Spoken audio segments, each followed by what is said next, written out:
The village that raised another man's child. The river rose without warning. It always did. In the riverside village of Omiala, people learned never to trust calm skies. The elders said the river had a memory, and once every few years, it remembered something it wanted back. That night, the rain did not fall gently. It fell like punishment. Roofs groaned, palm trees bent. The river swallowed its banks and crawled into homes like a thief that knew exactly what it came for. Abeni and Kola were awake when they heard the crying. Not thunder, not wind, a baby. Kola wanted to believe it was the storm playing tricks, but Abeni was already moving, wrapping her torn shawl tighter around her thin shoulders. "No," she whispered. "That is a child." Outside, the floodwater had turned the paths into dark snakes. They waited carefully, guided by sound alone, until they saw it. A woven basket caught between two rocks, rocking helplessly in the current. Inside was a baby boy, alive.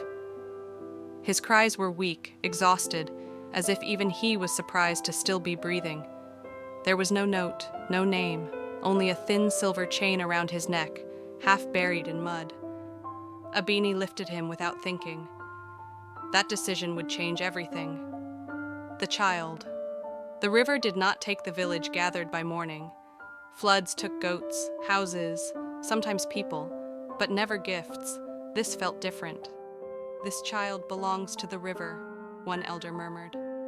"No," Abeni said softly, holding the baby close. "The river brought him to us. They named him Te, the one who survives." Kola and Abeni were poor even by village standards. Kola fished with nets full of holes. Abeni sold smoked fish that rarely sold. Some nights, hunger slept beside them like an unwanted guest. Still, they kept the boy. Abeni's body was thin, but her love was wide.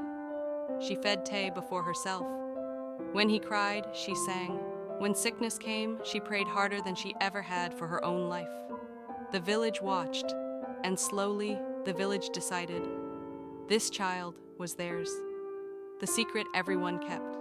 Te grew fast, too fast. By 7, he asked questions no child from Omiala ever asked.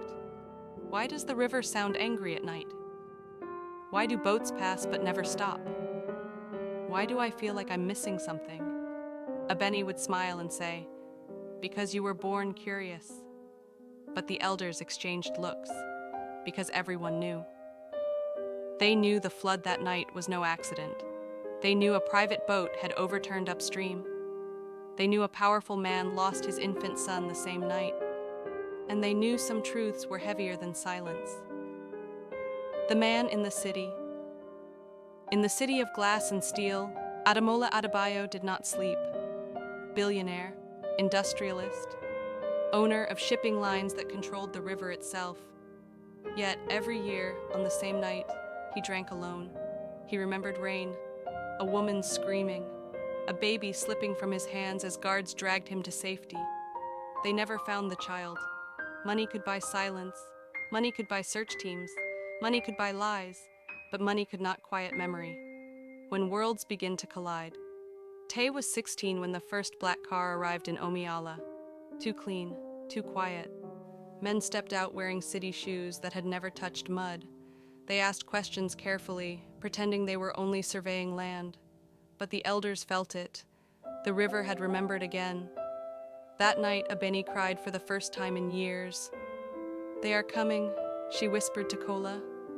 "For him." Kola said nothing.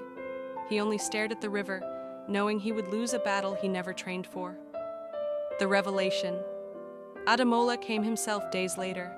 When he saw Te, something broke. The boy had his eyes. The scar on his wrist matched his own. The silver chain, cleaned and worn, rested against his chest. The river had not taken his son. It had given him away. "Come with me," Ademola said, his voice trembling. "You belong to me." Te looked at Abeni, at Kola, at the only home he had ever known. "Belong?"